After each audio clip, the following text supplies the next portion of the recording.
Hello guys, welcome back to my YouTube channel that is Mindful Movements.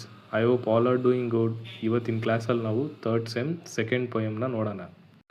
Poem ಹೆಸರು ಬಂದು ರವಿಸುತನ ಕಿವಿಯಲ್ಲಿ ಬಿತ್ತಿದನು ಭಯವ. ಇದನ್ನು ಬರೆದಿರೋದು ಕುಮಾರವ್ಯಾಸ. ಈಗ ಮೊದಲು ಕವಿ ಪರಿಚಯ ನೋಡೋಣ. ಕುಮಾರವ್ಯಾಸ ಅವರು ಹಳೆಗನ್ನಡ ಪರಂಪರೆಯಲ್ಲಿ ಪ್ರಮುಖವಾದ ಒಬ್ಬ ಕವಿ. ಇವರು 14ನೇ 15ನೇ ಶತಮಾನದವರು. ಕರ್ನಾಟ ಭಾರತ ಕಥಾಮಂಜರಿ ಎಂಬ ಮಹತ್ವದ ಕೃತಿಯನ್ನು ಕನ್ನಡ ಸಾಹಿತ್ಯ ಲೋಕಕ್ಕೆ ಇವರು ಕೊಟ್ಟಿದ್ದಾರೆ. ಆಮೇಲೆ ಇವ್ರು ಬರೆದಿರೋ ಎಲ್ಲ ಕೃತಿನೂ ಮಹಾಭಾರತದ ಫಸ್ಟ್ ಹಾಫ್ನ ಬೇಸ್ ಮಾಡಿಕೊಂಡೇ ಅವರೆಲ್ಲ ಕೃತಿನೂ ರಚಿಸಿರುತ್ತಾರೆ ಅವರು. ಈಗ ಪೊಯಮ್ ನೋಡೋಣ. ಪೊಯಮ್ಗೆ ಹೋಗೋಕ್ಕೆ ಮುಂಚೆ ಯಾರಿಗಾದರೂ ಆನ್ಲೈನ್ ಕ್ಲಾಸ್ ಆಗಲಿ ಇಲ್ಲ ನೋಟ್ಸ್ ಬೇಕಾದರೆ ಡಿಸ್ಕ್ರಿಪ್ಷನಲ್ಲಿರೋ ವಾಟ್ಸಪ್ ನಂಬರ್ಗೆ ಮೆಸೇಜ್ ಮಾಡಿ. ಈಗ ಪೊಯಮ್ ನೋಡಿ. ಇನತನುಜನ ಕೊಡೆ ಮೈದುನ ತನದ ಸುರವನೆಸೆಗೆ ರಥದೊಳು ಧನುಜರುಪಿ ಬರಸೆಳೆದು ಕುಳ್ಳಿರಿಸಿದನು ಪೀಠದಲ್ಲಿ. ಎನಗೆ ನಿಮ್ಮಡಿಗಳಲ್ಲಿ ಸುಮಸೆ ವನೆಯ ದೇವ ಮುರಾರಿಯಂಜುವೆ ನೆನಲು ತೊಡಸೋಂಕಿನಲ್ಲಿ ಸಾರಿದ ಶೌರ್ಯ ಇಂತೆಂದು. ಅಂದರೆ ಈ ಪ್ಯಾರಲ್ಲಿ ಕೃಷ್ಣನು ಕರ್ಣನ ಅವನ ಬಳಿ ಎಳ್ಕೊಂಡು ರಥದ ಪೀಠದ ಮೇಲೆ ಕೂರಿಸ್ಕೋತಾನೆ. ಆದರೆ ಕರ್ಣನು ಅದನ್ನು ಎಕ್ಸ್ಪೆಕ್ಟ್ ಮಾಡಲ್ಲ. ಸೊ ಕರ್ಣನ್ ಕೇಳ್ತಾನೆ, ನಾನು ನಿಮ್ಗೆ ಸರಿ ಸಮಾನನಾ? ನನಗೆ ಯಾಕೋ ಭಯ ಆಗ್ತಾಯಿದೆ ಸ್ವಾಮಿ ಅಂತ ಕೇಳ್ತಾನೆ. ಆಗ ಕೃಷ್ಣನು ಇನ್ನೂ ಹತ್ರ ಕೇಳ್ಕೊಂಡು ಇನ್ನೂ ಪಕ್ಕದಲ್ಲಿ ಕೂರಿಸ್ಕೋತಾನೆ ಕರ್ಣನ್ನ. ಈಗ ಸೆಕೆಂಡ್ ಪ್ಯಾರ. ಭೇದವಿಲ್ಲೆಲ್ಲೇ ಕರ್ಣ ನಿಮ್ಮೊಳು ಯಾದವರು ಕೌರವರೊಳಗೆ ಸಂವಾದಿಸುವೊಡನ್ವಯದ ಮೊದಲೆರಡರಲ್ಲಿ ನಿನ್ನಾಣೆ ಮೇದಿನಿಪತಿ ನೀನು ಚಿತ್ತದೋಳಾದುದರಿವಿಲ್ಲೆನ್ನುತ್ತ ದಾನವ ಸೂದನನು ರವಿಸುತನ ಕಿವಿಯಲ್ಲಿ ಬಿತ್ತಿದನು ಭಯವ. ಆಗ ಕೃಷ್ಣನ್ ಹೇಳ್ತಾನೆ, ಕರ್ಣ, ಕೌರವರಿಗೆ ಯಾದವರಿಗೆ ಯಾವುದೇ ಭೇದವಿಲ್ಲ. ವಿಚಾರ ಮಾಡಿ ನೋಡಿದರೆ ಇಬ್ಬರು ಒಂದೇ ವಂಶದವರು. ಆಮೇಲೆ ಹೇಳ್ತಾನೆ, ನಿನ್ಮೇಲೆ ಆಣೆಗಳು, ನೀನೇ ರಾಜನು ಕರ್ಣ. ಆದರೆ ಅದರ ಅರಿವು ನಿನಗಿಲ್ಲ. ನೀನೇ ನಿಜವಾದ ರಾಜನು, ಈಗಲಾದರೂ ತಿಳ್ಕೊ ಅಂತ ಹೇಳಿ ಕರ್ಣನ್ಗೆ ಹೇಳ್ತಾನೆ. ಸೊ ಇದರ ಮೂಲಕ ಕರ್ಣನ ಕಿವಿಯಲ್ಲಿ ಅವನು ಒಂದು ಭಯನ ಮೂಡಿಸ್ತಾನೆ. ಈಗ ಥರ್ಡ್ ಪ್ಯಾರ. ದಾನವಾಂತಕ ಬೆಸೆಸು ವಂಶವಿಹೀನನು ನಿಮ್ಮೊಡಿಗಳೊಡನೆ ಸಮಾನಿಸುವರೆ ಸಾಕೆನುತ ರವಿಸುತನು ಕೈಮುಗಿಯೇ ಮಾನನಿಧಿ ನಿನ್ನಾಣೆ ಬಾರೈ ನೀನು ನಮ್ಮೆಲ್ಲರ ಹವಣೇವರ ಭಾನುವಂಶಲಾಮ ನೀ ರಾಮಂಗೆ ಸರಿಯೆಂದ. ಅಂದರೆ ಈ ಪ್ಯಾರದಲ್ಲಿ ಕರ್ಣನ ಹೇಳ್ತಾನೆ, ಈ ಕೃಷ್ಣ, ನಾನು ಕುಲಹೀನನು, ನಾನು ನಿಮಗೆ ಸಮಾನನಂತೆ ನನ್ನ ಜೊತೆ ವರ್ತಿಸ್ತಿದ್ದೀರಾ, ಇದು ಸರಿಯಲ್ಲ ಅಂತ ಹೇಳಿ ಕರ್ಣನು ಕೃಷ್ಣನಿಗೆ ನಮಸ್ಕಾರ ಮಾಡ್ತಾನೆ.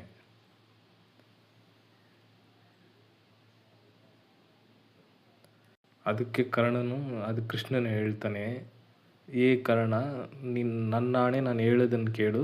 ನನ್ನ ಪಕ್ಕದಲ್ಲಿ ಯಾವುದೇ ಭಯ ಇಲ್ಲದೆ ನೀನು ಕೂತ್ಕೋ. ನಿನ್ನನ್ನು ಸರಿಗಟ್ಟಲು ನಮ್ಮಿಂದ ಸಾಧ್ಯವೇ? ಅಂದರೆ ನಿನಗೆ ಸಮಾನವಾಗಿ ನಿನ್ನ ಸಮಾನತೆ ನೋಡೋದಕ್ಕೆ ನಮಗೆ ಸಾಧ್ಯನೇ ಇಲ್ಲ. ನೀನು ಸೂರ್ಯನ ಮಗನು, ನೀನು ರಾಮನಿಗೆ ಸಮಾನ ಎಂದು ಹೇಳ್ತಾನೆ ಕೃಷ್ಣನು. ಈಗ ಥರ್ಡ್ ಪ್ಯಾರ. ಕಳೆದುಕೊಂಡನು ವೀಳೆಯ ವನಂ ಜುಳಿಯಲಾತಂಗಿತ್ತು ಕರ್ಣನ ಕೆಳಕ್ಕೆ ಸೆಳೆದವನು ಕರದೊಳು ಕರತಾಳೆವನಿಕ್ಕೆ ಎಲೆ ದಿವಾಕರತನಯ ನಿನ್ನಯ ಕುಲವನರಿಯೇಲ ಸುಯೋಧನ ನಲಿವೃತಾ ಸೇವಕರ್ತನದಲ್ಲಿ ಉದುಚಿತವಲ್ಲೆಂದು. ಅಂದರೆ ಕರ್ಣನ್ಗೆ ತಾಂಬೂಲವನ್ನು ಕೃಷ್ಣನ ಕೈಯಿಂದ ಕೊಟ್ಟು ಅವನ ಪಕ್ಕಕ್ಕೆ ಸೆಳೆದುಕೊಂಡು, ಅಂದರೆ ಎಳ್ಕೊಂಡು ಅವನ ಕೈಯಲ್ಲಿ ಕೈಯಿಟ್ಟು ಹೇಳ್ತಾನೆ, ಸೂರ್ಯಪುತ್ರನೇ, ನಿನ್ನ ಕುಲನೇ ನಿನಗೆ ಗೊತ್ತಿಲ್ಲ. ನೀನು ದುರ್ಯೋಧನನ ಹತ್ರ ಸುಮ್ಮನೆ ಸೇವಕನಾಗಿ ಕೆಲಸದವನಾಗಿ ಸುಮ್ಮನೆ ಕೆಲಸ ಮಾಡ್ಕೊಂಡಿದ್ಯಾ. ಅದು ನಿನಗೆ ಕರೆಕ್ಟ್ ಅಲ್ಲ, ನೀನು ಕೆಲಸದವನಲ್ಲ ಅಂತ. ಈಗ ನೆಕ್ಸ್ಟ್ ಪ್ಯಾರ ನೋಡೋಣ. ಲಲನೆ ಪಡೆದೀಯ 5 ಮಂತ್ರಗಳಲ್ಲಿ ಮೊದಲಿಗ ನೀನು ನಿನ್ನಯ ಬಳಿ ಯುಧಿಷ್ಠಿರ ದೇವ, ಮೂರನೆಯತ ಕಲಿಭೀಮ, ಫಲುಗುಣನ 4ನೆಯವಲೈದನು ಎಲಿನಕುಲ ಸಹದೇವರಾದರು ಬಳಿಕ ಮಾದ್ರಿಯಲೆಂದು ಮಂತ್ರದೊಳದಿಬ್ಬರದುಸಿದವರು. ಅಂದರೆ ಪಾಂಡವರ ತಾಯಿಯಾದ ಕುಂತಿಯು ದುರ್ವಾಸ ಮುನಿಗಳಿಂದ ಪಡೆದ 5 ಮಂತ್ರಗಳಲ್ಲೇ, ಅಂದರೆ ಒಂದು 5 ಮಂತ್ರನ ದುರ್ವಾಸ ಮುನಿಗಳಿಂದ ಪಡ್ಕೊಂಡಿದ್ರಲ್ಲಿ ಕುಂತಿದೇವಿ ಅದರಲ್ಲಿರೋ ಮೊದಲನೇ ಮಂತ್ರನ ಅವರು ಇದು ಮಾಡಿ ಅವ್ರು ಪಡ್ಕೊಂಡಿರೋ ಫಸ್ಟು ಮಗ ನೀನು. ಅದಾದಮೇಲೆ ಧರ್ಮರಾಯ, ಅದಾದಮೇಲೆ ಭೀಮನು, ಅದಾದಮೇಲೆ ಅರ್ಜುನನು, ಆಮೇಲೆ ನಕುಲ ಸಹದೇವರು ಎಂದು ಅವ್ರ ಅಣ್ಣ ತಮ್ಮಂದ್ರ ಬಗ್ಗೆ ಹೇಳ್ತಾನೆ ಕೃಷ್ಣನು. ಈಗ ನೆಕ್ಸ್ಟ್ ಪ್ಯಾರ ನೋಡೋಣ. ಅದಿರಿನ ಪಾಂಡವರ ಲೈವರ ಮೊದಲಿಗ ನೀನಿರಲು ಧರಣಿಯ ಕದನವಿತ್ತಂದಕ್ಕೆ ಕಾಮಿತ್ತವಲ್ಲ ಭಾವಿಸಲು. ಇದು ನಿರ್ಧಾರವು ಕರ್ಣ, ನಿನ್ನ ಬುದ್ಧ್ಯಾಯವನ ಬಯಸುವೆನು ನಿನ್ನಯ ಪದಕ್ಕೆ ಕೆಡಹವೈನವರನ್ನು ನಡೆ ನಿನ್ನ ಸಂಗಾತ. ಅಂದರೆ ಕೃಷ್ಣನು ಕುಂತಿದೇವಿ ಹತ್ರ ಇರೋ 5 ಮಂತ್ರಗಳ ಬಗ್ಗೆ ಹೇಳಿ, ಪಾಂಡವರ ಜನನದ ಬಗ್ಗೆ ಹೇಳಿ, ನೀನಿರೋದ್ರಿಂದ ಭೂಮಿಗಾಗಿ 2 ಗ್ರೂಪ್ ಅವರು ಹೊಡೆದಾಡ್ತವ್ರೆ, ಸೊ ಇದು ಈ ಥರ ಆಗೋದು ಕರೆಕ್ಟ್ ಅಲ್ಲ, ಸೊ ನೀನು ನನ್ನ ಜೊತೆ ಬಂದರೆ 5 ಜನ ಪಾಂಡವರನ್ನು ನಾನು ನಿನ್ನ ಕಾಲ ಹತ್ರ ಬರೋ ಥರ ಮಾಡ್ತೀನಿ ಅಂತ ಕೃಷ್ಣನು ಕರ್ಣನಿಗೆ ಹೇಳ್ತಾನೆ. ಈಗ ನೆಕ್ಸ್ಟ್ ಪ್ಯಾರ. ನಿನಗೆ ಹಸ್ತಿನಾಪುರದ ರಾಜ್ಯದ ಘನತೆಯನ್ನು ಮಾಡುವೆನು, ಪಾಂಡವ ಜನಪ ಕೌರವ ಜನಪ ರೋಲೈಸುವರ ಗುದ್ದಗೆಯ ನಿನಗೆ ಕಿಂಕರವೆರಡು ಸಂತತಿ ಎನಿಸಲೆಲ್ಲೊಡೆ ನೀನು ದುರಿಯೇ ತನನ ಬಾಯ್ದೊಂಬುಳಕ್ಕೆ ಕೈಯಾನುವರೆ ಹೇಳಂದೆ. ಅಂದರೆ ನಿನಗೆ ಹಸ್ತಿನಾಪುರದ ಸಿಂಹಾಸನವನ್ನು ಕೊಡಿಸ್ತೀನಿ, ಪಾಂಡವರು ಕೌರವರು ಎಲ್ಲ ರಾಜರು ನಿನ್ನನ್ನು ರಾಜನ ಥರ ಒಪ್ಕೋಬೇಕು, ಆ ಥರ ನಾನು ಮಾಡ್ತೀನಿ.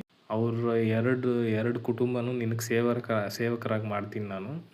ಆದರೆ ನೀನು ಅದನ್ನೆಲ್ಲ ಬಿಟ್ಟು ದುರ್ಯೋಧನನ ಕೊಡೋ ತಾಂಬೂಲನ, ಅಂದರೆ ಅವು ತಿಂದು ಉಗಿಯೋ ಅಂತ ತಾಂಬೂಲಕ್ಕೆ ನೀನು ಕೈ ಇಟ್ಕೊಂಡು ಅವನ ಹತ್ರ ಇರೋದು ಕರೆಕ್ಟಾ ಅಂತ ಕೃಷ್ಣನು ಕರ್ಣನನ್ನು ಕೇಳ್ತಾ ಇರ್ತಾನೆ. ಈಗ ನೆಕ್ಸ್ಟ್ ಪ್ಯಾರ. ಎಡದ ಮೈಯಲ್ಲಿ ಕೌರವೇಂದ್ರರ ಗಡನ ಬಲದಲ್ಲಿ ಪಾಂಡುತನಯರು ಗಡನವಿದರಲಿ ಮಾದ್ರ ಮಾಗದ ಯಾದವಾದಿಗಳು ನಡುವೆ ನೀನೊಳಗದೊಳಪ್ಪವ ಕಡುವಿಲಾಸ ಬಿಸುಟು ಕುರುಪತಿ ಸುಡುಸೆ ಜೀಯ ಅಸಾಧವೆಂಬುದು ಕಷ್ಟ ನಿನಗಂದೆ. ಅಂದರೆ ಕೃಷ್ಣನು ಕರ್ಣನ ಮನಸ್ಸನ್ನು ಬದಲಾಯಿಸೋದಕ್ಕೆ ತುಂಬ ಟ್ರೈ ಮಾಡ್ತಾನೆ. ಅಂದರೆ ಕರ್ಣನ ಎಡಗಡೆ ಕೌರವರ ಎಲ್ಲ ಸೈನ್ಯ ಮತ್ತು ಬಲಭಾಗದಲ್ಲಿ ಪಾಂಡವರ ಸೈನ್ಯ, ಸೆಂಟ್ರಲ್ಲಿ ಎಲ್ಲ ಯಾದವರು ಇರೋ ಥರ ಆ ಥರ ಸಿಂಹಾಸನದ ಮೇಲೆ ನೀನು ಕುತ್ಕೊಳ್ಳೋದು ಬಿಟ್ಟು, ಆ ಥರ ಒಂದು ಸೌಭಾಗ್ಯನ ನೀನು ಬಿಟ್ಬಿಟ್ಟು ದುರ್ಯೋಧನನು ಏನು ಹೇಳಿದ್ರು ನೀನು ಅದನ್ನೇ ಮಹಾಪ್ರಸಾದ ಅಂತ ಒಪ್ಕೊಳ್ಳೋದು, ಅದು ನಿನಗೆ ಮುಂದೆ ಕಷ್ಟ ಆಗುತ್ತೆ ಅಂತ ಶ್ರೀಕೃಷ್ಣನು ಕರ್ಣನಿಗೆ ಹೇಳ್ತಾನೆ. ಈಗ ಲಾಸ್ಟ್ ಪ್ಯಾರ ನೋಡೋಣ. ಶೌರ್ಯದಲ್ಲಿ ಇಲ್ಲಿದ್ದಿರಲಿಲ್ಲ ಕುಲದಲ್ಲಿ ಸೂರ್ಯನ ಮಗನೊಡನೆ ಹುಟ್ಟಿದ ವೀರರೈವರ ಪಾಂಡುತನಯರು ನಿನ್ನ ವೈಭವಕ್ಕೆ ಆರು ಸರಿಯೈ ಕರ್ಣ ನಡೆ ದಾರುಣೀಪತಿಯಾಗು ನೀನಿರೆ ವೈರವಿತ್ತಂಡಕ್ಕೆ ಬಳಿಕಿಲ್ಲೆಂದನು ಸುರಾರಿ. ಅಂದರೆ ಕರ್ಣನ ಒಪ್ಸೋ ಸಲುವಾಗಿ ನಿನ್ನಂಥ ಫೈಟರ್ ಯಾರೂ ಇಲ್ಲ, ಸೊ ನಿನ್ನ ಮುಂದೆ ಯಾರೂ ನಿಲ್ಲಕ್ಕಾಗಲ್ಲ, ನೀನು ಸೂರ್ಯನ ಮಗನಾಗಿರೋದ್ರಿಂದ ನಿನ್ನ ವಂಶನೇ ತುಂಬ ಶ್ರೇಷ್ಠ ಅಂತ ಕೃಷ್ಣನ್ ಹೇಳಿ. ಆಮೇಲೆ ನಿನ್ನ ಅಣ್ಣ ತಮ್ಮಂದರು ಕೂಡ ಮಹಾಪರಾಕ್ರಮಿಗಳು, ಅಂದರೆ ಅವರು ತುಂಬ ಒಳ್ಳೆ ಫೈಟರ್ಸು ಪಾಂಡವರೆಲ್ಲರೂ. ನಿನ್ನದೊಂದು ವೈಭವ ಇನ್ಯಾರಿಗಿದೆ ನಿನ್ನ ವೈಭವ, ಬಾ ನೀನೇ ರಾಜನು, 2 ಪಕ್ಷ ಅಂದರೆ 2 ವಂಶಕ್ಕೂ ನೀನೇ ದೊಡ್ಡ ಮಗನು, ಸೊ ಯುದ್ಧ ಏನಾಗೋದೆಲ್ಲ ಬೇಡ, ಬಾ ನೀನೇ ಮುಂದಿನ ರಾಜನು ಅಂತ ಕೃಷ್ಣ ಕರ್ಣನಿಗೆ ಹೇಳ್ತಾನೆ.